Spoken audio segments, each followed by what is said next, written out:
je mets, ça c'est un médecin qui peut le rédiger plus qu'un parent, mais bon, c'est presque optionnel. L'enfant ne présente pas à ce jour de pathologie infectieuse active contre-indiquant la vie en collectivité, crèche, école, sortie scolaire, colonie.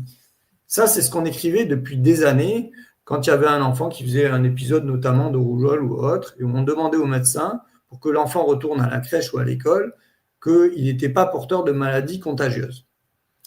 Et j'écris, il peut donc être scolarisé sans crainte et sans discrimination sur son état de santé, certificat fait à la demande de l'intéressé pour faire valoir ce que de droit.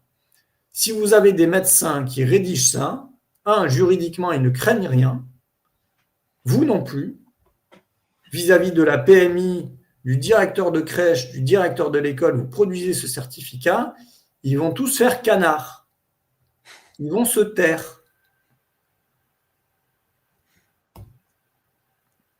Tu as déjà des exemples de personnes qui ont tenté et qui ont eu effectivement, qui ont réussi? On ne m'a pas dit, j'attends. D'accord. Et comme j'ai dit avant, vous êtes des parents responsables. Donc il va falloir à un moment prendre, je veux dire, un gros mot, ses couilles à deux mains, et aller au-devant des problèmes. Et faire ce genre de choses, c'est juridiquement, je le sais, c'est imparable.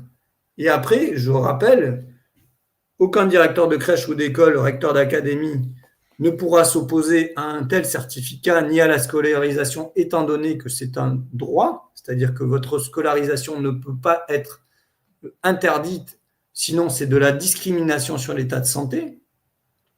Et j'ai écrit, toute menace de la part de médecins, de vous signaler au procureur, à la PMI ou à l'ASE constitue un abus de faiblesse dont vous êtes légitime à déposer plainte. 3 ans de prison, 375 000 € d'amende. Ça, c'est pour le rappel à la loi que certains procureurs se font un plaisir de faire à des petits délinquants qui se promènent avec du cannabis dans la rue. Mais aussi, on peut leur rappeler, ce rappel à la loi, c'est que l'abus de faiblesse, le harcèlement, ça vaut cher au pénal, et aussi la mise en danger d'autrui et l'homicide, au bout d'un moment, ça peut coûter cher à des dirigeants. Voilà. Ouais, en tout cas, c'est inspirant. J'espère que c'est quelque chose qui peut fonctionner. Faudra nous faire des retours, hein, pour ceux qui tentent. Alors, je vais déjà t'en donner un de quelqu'un. Alors après, il y a peut-être l'art et la manière de faire les choses, mais dans le chat, quelqu'un a écrit ça. Voilà, c'est Easy Star là. J'ai voulu montrer des vidéos, des documents à mon médecin traitant. Il m'a menacé de me mettre en hôpital psychiatrique. Et retournez le voir, et peut-être que c'est lui qui va finir en hôpital psychiatrique. Si vous voulez, les infractions de valeur, elles sont réellement dans le propos des gens. Et il y a des médecins qui sont en train de déboulonner le cerveau. Hein. Ils sont en train de devenir complètement barjots. Ouais, parce que vous leur montrez des choses qui les terrorisent. Mais après, je pense que beaucoup ne veulent pas voir parce que c'est tellement déstabilisant. Ouais.